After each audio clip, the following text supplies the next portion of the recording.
Bharat G20 के जरिए दुनिया को दिखा रहा था अपनी ताकत। पीएम मोदी जी जान लगाकर अतिथियों का कर रहे थे स्वागत। लेकिन वामपंथियों से यही नहीं हो पाया बर्दाश्त।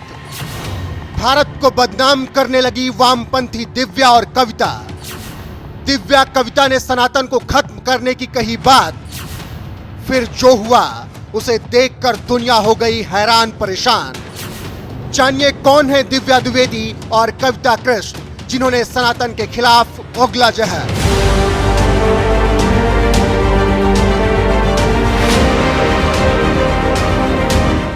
बाइडन आए, सुनक आए, एर्दोआन आए, मैक्रों आए, सलमान आए, ना जाने कितने मेहमान आए। मोदी से गले मिले, G20 की बैठक में हिस्सा लिया, भारत की बढ़ती ताकत के गवाह बने और कहते गए ये सदी भारत की है और मोदी इस सदी के नायक हैं।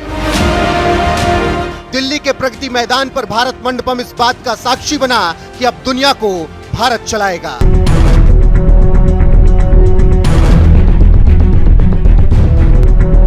लेकिन भारत की ये बढ़ती ताकत इंडिया में रहने वाले लोगों को पसंद नहीं आई, तो लग गए मोदी और भारत को बदनाम करने।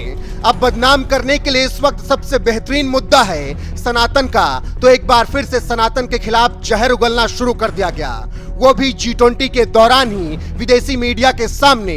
इस बार ये जिम्मा उदयनिधि स्टालिन या फिर ए राजा ने नहीं उठाई, बल्कि पढ़ी लिखी IIT की प्रोफेसर दिव्या द्विवेदी ने जहर उगला और सनातन को खत्म करने की वकालत कर डाली। जब देश मोदी के नेतृत्व में इतिहास रच रहा था, तो फ्रांसीसी मीडिया आउटलेट फ्रांस 24 से बात करते हुए प्रोफेसर दिव्या द्विवेदी ने कहा, दो भारत हैं, बहुसंख्यक आजादी पर अत्याचार करने वाले, नस्लीय जाति व्यवस्था की अतीत का भारत, और फिर भविष्य का भारत है जो जाति उत्पीड़न और हिंदू धर्म के बिना एक समतावादी भारत है।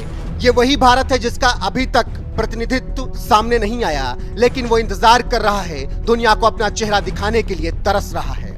दिव्या द्विवेदी ने बड़ी चालाकी से सनातन पर सवाल उठाकर उसे खत्म करने की वकालत करते हुए बता दिया कि यहाँ दो भारत हैं। एक वो भारत जो पहले से अत्याचार करता आ रहा है, दूसरा वो भारत जो लंबे वक्त से अपना असली चेहरा दिखाने का इंतजार कर रहा है। गौर फरमाइएगा बयान पर, तो समझ आएगा कि दिव्या द्विवेदी किस तरह से मोदी के नए भारत पर सवाल उठाकर देश की छवि धूमिल करने के लिए बातें कह रही हैं और बता रही हैं कि मोदी के भारत में सनातन ही सब कुछ है और वो अत्याचार करने को तैयार है।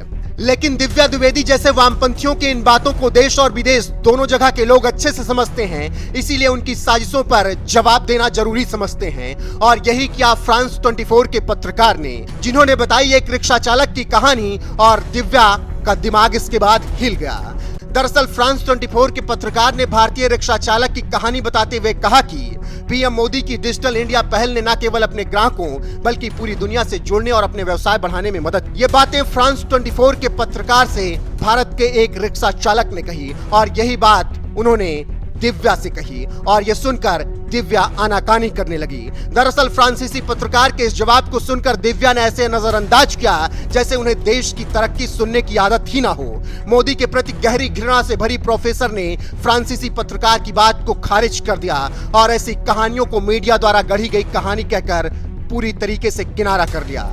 तो चलिए ये भी जान लीजिए कि कौन है ये मैडम दिव्या द्विवेदी जो सनातन को खत्म करने की वकालत कर रही हैं। कौन है दिव्या द्विवेदी? IIT दिल्ली में दिव्या द्विवेदी प्रोफेसर हैं, दर्शन और साहित्य पढ़ाती हैं, गांधी पर एक किताब का सहलेखन भी किया है। Divya Gandhi and philosophy on theological anti politics किताब की सहलेखिका हैं। दिल्ली विश्वविद्यालय से उन्होंने साहित्य में स्नातक किया, DU से ही उन्होंने MA और MPhil पूरी की, और IIT दिल्ली के सोशल साइंस विभाग से उन्होंने अपनी PhD की है। वो द कारवां, वायर और स्क्रॉल जैसी कई वामपंथी पोर्टलों से जुड़ी हुई एक स्तंभकार भी हैं।